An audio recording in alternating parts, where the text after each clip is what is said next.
नमस्कार साथियों, स्वागत है आपका हमारे चैनल एजुकेशन विद रीना पर। आज हम अध्ययन करेंगे मोबाइल का बोलबाला। कक्षा 4 का पाठ 10 है। ये देखिए, ये मोबाइल है, ये मोबाइल है और ये टेलीफोन है और ये लेटर। तो इन सब के बारे में आज हम जानेंगे। बहुत ही इंटरेस्टिंग पाठ है। आज जब आप स्टडी करोगे तो आपको महसूस होगा कि वास्तव में समय कितना बदल गया है। तो समय न गवाते हुए आइए शुरू करते हैं। अगर अभी तक आपने हमारा चैनल सब्सक्राइब नहीं किया है तो प्लीज़ हमारा चैनल सब्सक्राइब कर लें और बेल आइकन को प्रेस कर लें ताकि आने वाली वीडियो की नोटिफिकेशन आपको मिलती रहे। बहुत दिनों से ड्राइंग रूम के कोने पर पड़ा पड़ा टेलीफोन बोर हो रहा है। आज वह बहुत उदास है। अब उसे कोई नहीं पूछता। ये टेलीफोन कोने में पड़ा हुआ है, ना ही उससे कोई फ़ोन करता है। तभी मिस्टर शर्मा ने आकर अपना मोबाइल, ये वाला मोबाइल, उसी टेलीफोन के पास रख दिया। ये रखा भाई, टेलीफोन के पास रख दिया। क्या? मोबाइल। किसने? मिस्टर शर्मा ने।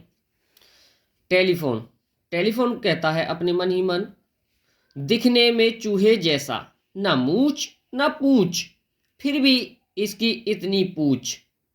चल दूर हट मुझसे। आकर बैठ गया मेरे पास। तेरी औकात ही क्या है मेरे सामने। ये टेलीफोन मोबाइल से कहता है ये बातें। मन ही मन सोच रहा है। मोबाइल चौंक कर देखते हुए, अब मोबाइल इसको देख रहा है और कह रहा है, क्या हुआ भाई, मैंने तो तुम्हें कुछ कहा भी नहीं, तुम गुस्सा क्यों हो रहे हो? मुझसे कोई गलती हो गई क्या? मैं माफी चाहता हूं। टेलीफोन अब टेलीफोन कहता है, गुस्सा ना करूं तो क्या करूं? पता है, जब से तुम आए हो हमारी कोई पूछ नहीं रही। सब तुम्हें अपनी छाती से लगाए घूमते हैं। छाती से कैसे लगाए घूमते भाई? जेब में रखते हैं, पॉकेट में रखते हैं, हर समय तुम्हें अपने पास रखते हैं। एक क्षण के लिए भी तुम्हारी जुदाई नहीं सहन कर सकते। टेलीफोन कह रहा है मोबाइल के लिए ये सारी बातें। अब मोबाइल कहता है, भाई टेलीफोन भैया, ये बताओ इसमें मेरा क्या कसूर है? बताओ, मैं तुम्हारे लिए क्या कर सकता हूं? तुम जो कहोगे मैं करूंगा। तो टेलीफोन और मोबाइल की बातें हो रही हैं आपस में। ये एक दूसरे से बोल रहे हैं क्योंकि अब इसकी कोई पूछ नहीं रही, इसे ही सब लोग जेब में रख के घूमते हैं। तो आगे देखिए क्या होता है। तभी तो इस पाठ का नाम है मोबाइल का बोलबाला।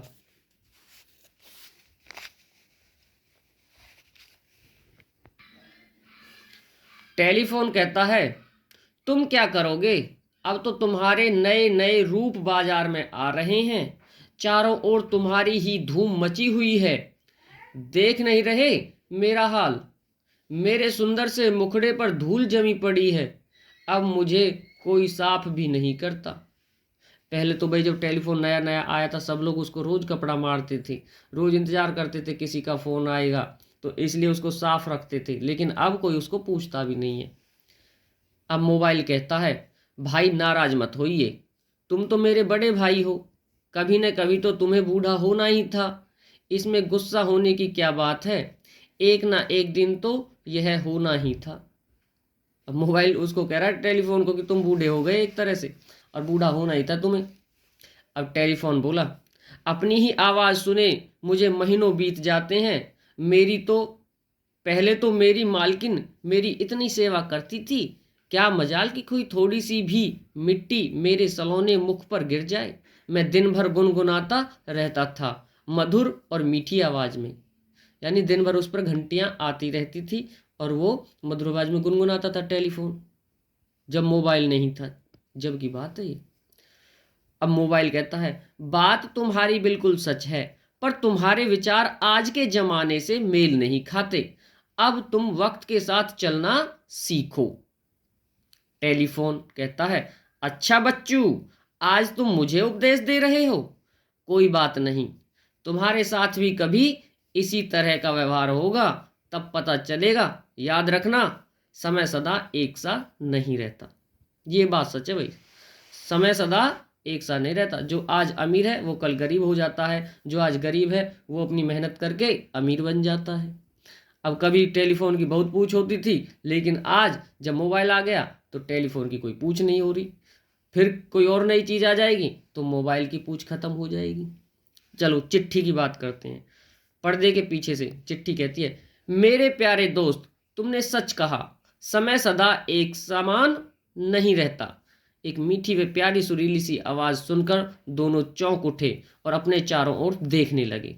दोनों कौन? दोनों कौन चौंक उठे भाई? टेलीफोन, टेलीफोन और मोबाइल, दोनों चौंक उठे। तो दोनों एक साथ, अरे यह आवाज़ तो दादी के बक्से में से आ रही है। दोनों बक्सा खोलते हैं तो वहां पर पड़ी बहुत पुरानी चिट्ठी को देखकर चौंक जाते हैं। चिट्ठी, मेरे प्यारे ट्रिंग ट्रिंग, जो स्त्री आज तुम्हारी है उसे मैंने भी भुगता है अफसोस करते हुए। अब चिट्ठी कहती है ये बात, ट्रिंग ट्रिंग कौन करता था? ट्रिंग ट्रिंग टेलीफोन करता था। तो उसके लिए बोल रही है कि मेरे प्यारे ट्रिंग ट्रिंग, जो स्थिति आज तुम्हारी है उसे मैंने भी भुगता है।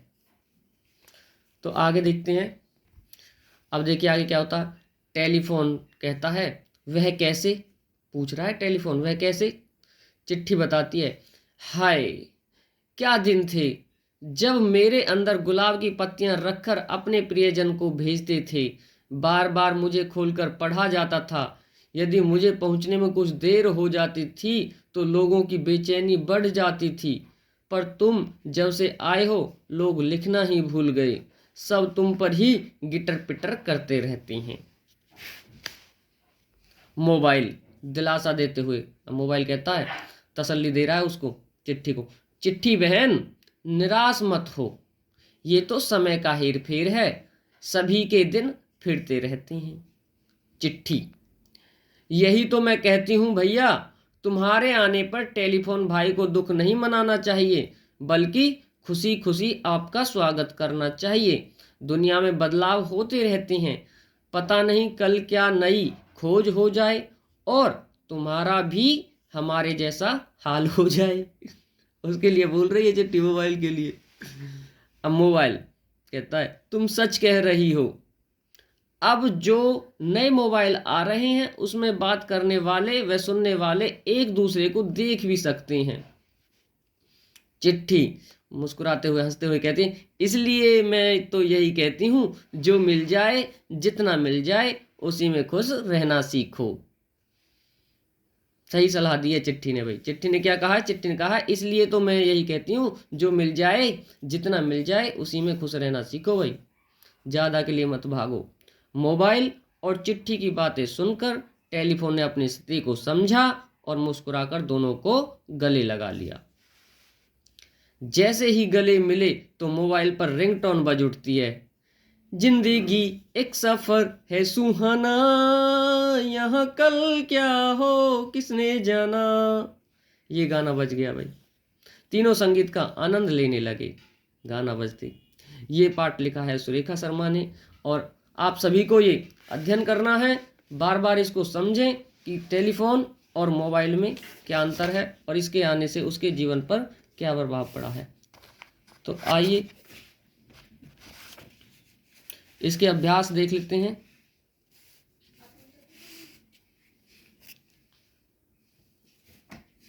पहले शब्दार्थ, कसूर, कसूर मीन्स गलती।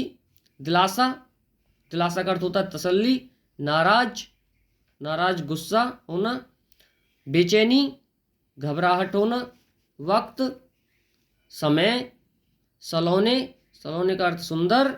क्षण, क्षण मीन्स पल। सफर, सफर का अर्थ होता है यात्रा। सुहाना, सुहाना का अर्थ होता है अच्छा लगना। तो ये सब आपको याद करने शब्दार्थ। आगे देखिए, ना मूछ ना पूछ फिर भी इतनी पूछ, किसने किसके बारे में कहा भाई बताओ? ना मूछ ना पूछ फिर भी इसकी इतनी पूछ, ये कहा था टेलीफोन ने, टेलीफोन ने मोबाइल के बारे में कहा। अगला पाठ, अगला प्रश्न, तुम जब से आए हो लोग लिखना ही भूल गए हैं। तो ये कहती है चिट्ठी। चिट्ठी ने टेलीफोन के बारे में कहा। चिट्ठी और टेलीफोन की दशा एक जैसी क्यों है? समय के साथ दुनिया में बदलाव होते रहते हैं और अब टेलीफोन और चिट्ठी को कोई नहीं पूछता। मोबाइल हमारे लिए किस प्रकार उपयोगी है? भाई मोबाइल से हम एक स्थान से दूसरे स्थान बात कर सकते हैं। वर्तमान समय में ऐसे मोबाइल आ रहे हैं कि दूर जिससे बात कर रहे हैं उसको देख भी सकते हैं। तो इसीलिए मोबाइल हमारे लिए कई प्रकार से उपयोगी है, दूर बैठे लोगों से बात कर सकते हैं। तो आज के लिए इतना ही साथियों, मिलते हैं अगले वीडियो में। इस पाठ को पढ़ें, समझें और अपने साथियों को सुनाएं। पाठ का नाम था मोबाइल का बोलबाला। क्या नाम था? मोबाइल का बोलबाला। ये मोबाइल और ये टेलीफोन आपस में बात करते हैं, बीच में चिट्ठी आती है, दोनों चौंक जाते हैं। फिर चिट्ठी बताते हैं कि जो मिल जाए उसी में खुश रहना सीखो। धन्यवाद दोस्तों।